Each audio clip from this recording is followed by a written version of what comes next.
I've never been blessed with much of a family.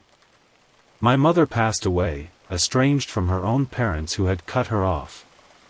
My dad, on the other hand, was in and out of psychiatric hospitals before he eventually took his own life. As far as I knew, my only living relative was my paternal uncle. But one of the few dark family secrets I was actually aware of was that my uncle blamed himself for my dad's death. As a result, he had retreated to a remote log cabin up in Maine and lived in seclusion for years. However, I had little interest in reaching out to him, just as I had with my parents. Truth be told, I blamed him for my dad's death too. Having someone to direct my anger towards was the only thing that gave me a semblance of peace after a terribly miserable childhood. Against all odds, by the summer of 2015, I had managed to build something of a life for myself in the Boston area. I was an assistant manager of a brewery pub, had a small but nice apartment, and even went on a few dates here and there. I was firmly in the process of leaving my old life behind, and that felt better than I could possibly describe. Then came the letter that changed everything. The letter was from an attorney's office in Augusta, Maine. As soon as I saw which state it was postmarked from, I had a feeling of what was to come. Lo and behold, it was a letter stating that my uncle had passed away and that this attorney had been tasked with dividing my uncle's estate among the surviving relations. I had always assumed he didn't have much money, and I was correct in that assumption. However, that didn't mean I hadn't been allocated something in his last will and testament. The catch was that I'd have to travel all the way to Augusta to find out what I had inherited. I gave the attorney's office a call, lied about being too busy to make the drive, and asked them straight up what I had been left in the will. His response intrigued me. He told me he had no idea about the contents of the will. All he had was a key to a security deposit box in an Augusta bank, and his only motivation was to ensure that I opened the box and understood the significance of its contents. His payment was also locked inside the box, which added an intriguing twist to the situation. The whole thing sounded like the plot of a bad movie, but the attorney convinced me he was dead serious. Part of me wanted nothing to do with it, fearing it would be picking at old wounds and dragging up a past I had worked so hard to leave behind. But the practical part of me won, thinking that peace of mind doesn't pay the bills. If there was money to be had, I wanted a piece of it.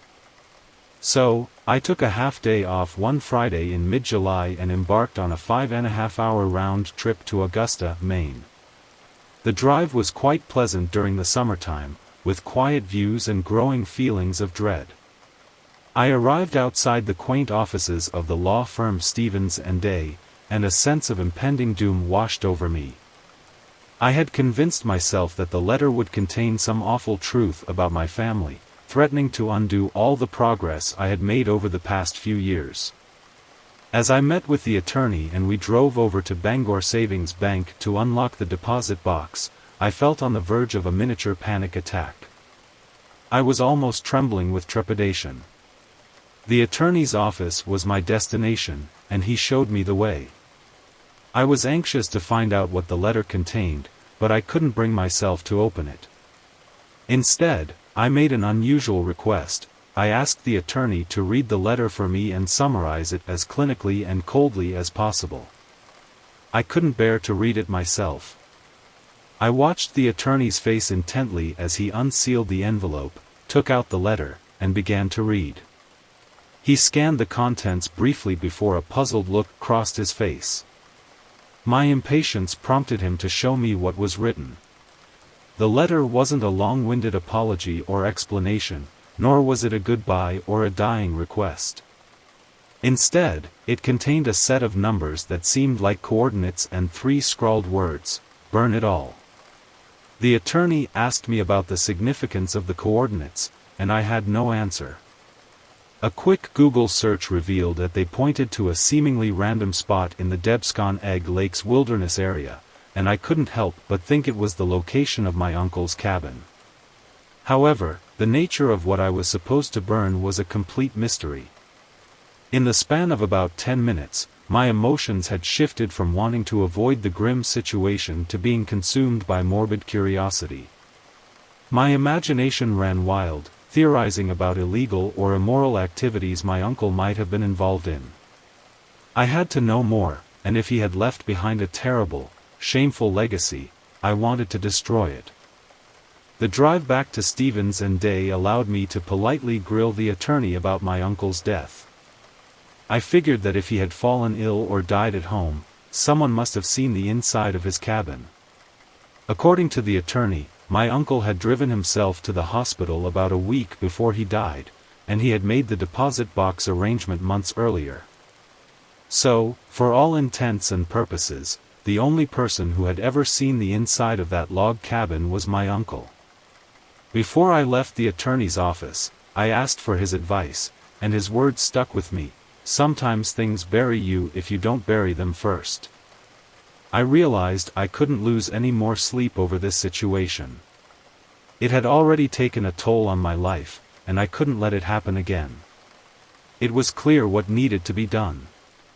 I drove out to that cabin to do my uncle one last favor and burn whatever it contained to ashes. I planned to check into a nearby hotel and set out at first light the next morning after a good night's sleep. But my ambitions of 8 hours of sleep turned out to be overly optimistic. By 2 a.m., I decided to scour Google Maps for the best route to the cabin. I eventually packed up my supplies, including a jerry can of gas and a box of matches. After grabbing an extra-large coffee from a gas station, I was ready for the 3-hour drive to the lakes. My curiosity about my uncle's cryptic message, "Burn it all," was consuming me like nothing before. As I drove, I couldn't get those 3 words out of my head. Burn it all. My imagination raced, trying to fathom what my uncle wanted to destroy, and it was an ache like holding your breath for too long and needing to exhale. When I was nearly certain I was within walking distance of the letter's coordinates, I parked my car near a trailhead and headed northwest toward what I assumed was the cabin. About half an hour into my hike, I noticed something unusual about the forest's flora. One particular sight stopped me dead in my tracks. There, in the dirt in front of me, lay something that looked like a mix between ground meat and a brain. At first glance, it appeared to be living or, at the very least, once living flesh.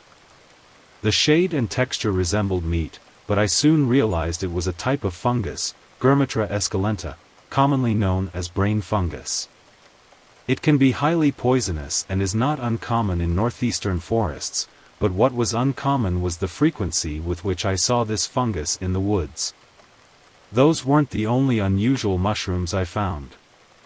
The next variety I encountered was even creepier. I mistook the devil's tooth mushrooms for chunks of bloody human tissue. Younger specimens bled a bright red substance with anticoagulant properties. They looked like blood and gave me a shiver. The sheer number of these grotesque fungi was staggering. They were everywhere, sometimes 2 or 3 around the base of every tree. I had a GPS app on my phone to help me navigate, and it worked offline. However, I quickly realized that I didn't need it to find the cabin. All I had to do was follow the mushrooms. The forest had a pungent, almost stewed meat odor, with a sickly, rotten undertone. As I got closer to the coordinates, the number of unusual fungi increased. I had no idea what my uncle wanted me to burn, and I couldn't understand the significance of the mushrooms. I drove on, plagued by an insatiable curiosity. But, as I got closer to my destination, my mind kept racing, debating whether to explore the cabin or just burn it to the ground and walk away. When I was nearly certain that I was approaching the coordinates, I parked my car and began hiking toward the cabin. The anticipation and dread were overwhelming. I was hauling a heavy backpack with about 2 gallons of gasoline, which made the hike even more arduous in the hot, humid summer weather. By the time I arrived at the cabin, I could smell it before I saw it. The stench was a pungent, almost meaty smell, tainted with a sickly rotten odor. I was nearly gagging as I pushed forward.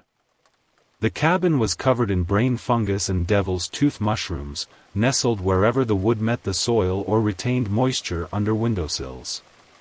It looked like something out of a nightmare. The thought crossed my mind that perhaps the smell was due to some flammable gas that my uncle wanted me to ignite. Maybe that's what he meant by burn it all. I considered the possibility that the cabin was rigged to go up in flames, and all I needed to do was light a match. But the fumes were so intense that I feared blowing myself up if I just tossed a match onto the cabin. I had to consider the risks. If it was flammable, I was in danger. On the other hand, I couldn't help but wonder what was making that awful stench. The cabin was shrouded in mystery.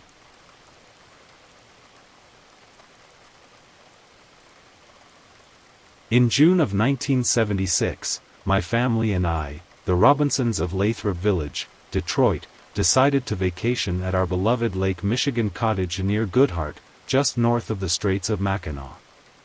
My name is Dick, and my wife is Shirley. We had 4 wonderful children, Richard, Gary, Randall, and Susan. To the world, we were the epitome of a successful, happy, modern family. Yet, secrets dark and sinister festered beneath the surface. My financial situation was deteriorating, my art magazine was struggling, and unpaid bills were piling up. The workplace I managed had a toxic atmosphere due to my inappropriate behavior towards female employees. Shirley was blissfully unaware of all this. Around a month into our vacation, our caretaker reported a foul smell in our cottage. He forced his way inside, discovering a horrific scene. My wife, Shirley, lay lifeless, a single shot to her head. I was found dead, also shot and with blunt force trauma to my skull. Our 12-year-old son, Randall, was executed with a single shot, and our 7-year-old daughter, Susan, had multiple gunshot wounds and a skull fracture from what seemed like a hammer. Our 2 oldest children, Richard and Gary, were found in one of the bedrooms, shot multiple times in the head. The police concluded that the killers had approached our home, observed from a distance, and then closed in to commit the murders. They buried our family name, drew the curtains, turned up the heat, and covered the broken window. Police suspected an aggrieved business partner or unpaid customer. Joseph Scalero, an employee embezzling from my company, became a person of interest. He purchased firearms of the same caliber used in the murders. Although he failed lie detector tests and exhibited inconsistencies, he wasn't charged due to missing murder weapons and a lack of fingerprints at the crime scene. 4 years later, a new prosecutor sought to charge Scalero, but he took his own life. His suicide left many questions unanswered, as the Michigan law prevents the official closure of an open murder case. Various theories about motives and suspects have emerged, but none have been substantiated. It's a haunting and unsolved tragedy that still lingers, leaving the person responsible to potentially escape justice, executing fleeing children and evading capture.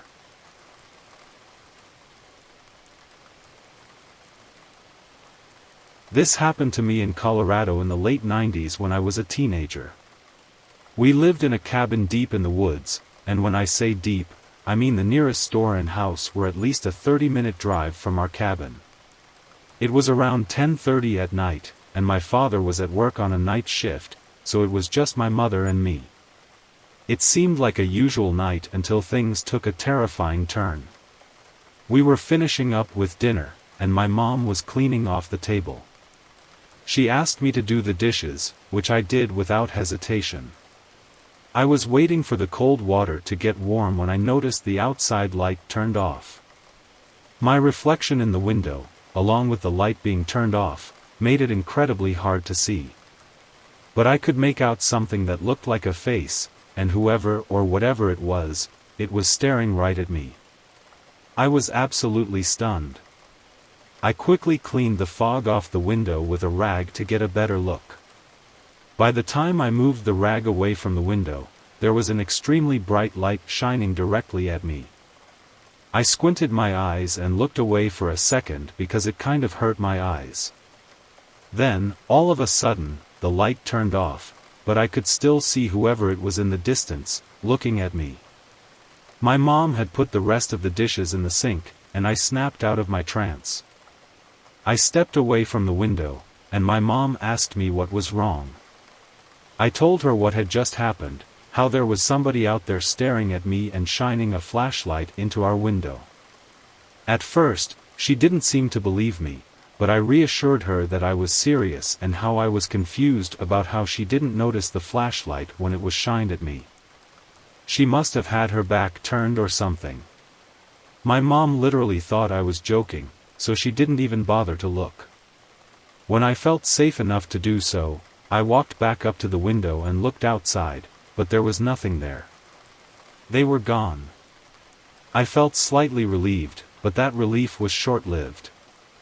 All of a sudden, the doorknob started making a rattling sound as if someone was trying to turn it and open the door.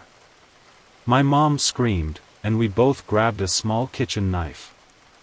The person outside started pulling on the door harder, even kicking it, clearly attempting to break in. We couldn't have been luckier because my dad showed up just in the nick of time. Apparently, his boss had let him off work early that night. If it weren't for that stroke of luck, I think my mom and I would be dead. I'll tell you why in a second. As soon as my dad pulled into the driveway, the intruder took off. My father showed no mercy, literally shooting him with his Glock 19 5 times, hitting every shot. The intruder died within minutes. After we were sure he was dead, my father took us all up to the police station to make a report and give them our side of the story. My dad walked away scot-free and didn't get in an ounce of trouble. It was clear to the police that it was an act of self-defense. The man was on our property, trying to break in, and he had a concealed handgun in his pants, a very sharp 6-inch long knife, mace, and handcuffs. I really don't like to think about what his plan was because it disturbs me greatly. I'm just happy that my dad showed up when he did and took the action he did before anything worse happened. We ended up moving out of that cabin a few months later and into a house that my dad and a few of his friends had helped build for us. I lived there for about 6 years with them until I got my own place with my girlfriend in a different town. We now have our own apartment, and everything has been going okay since. But this is a story that I always find myself telling from time to time.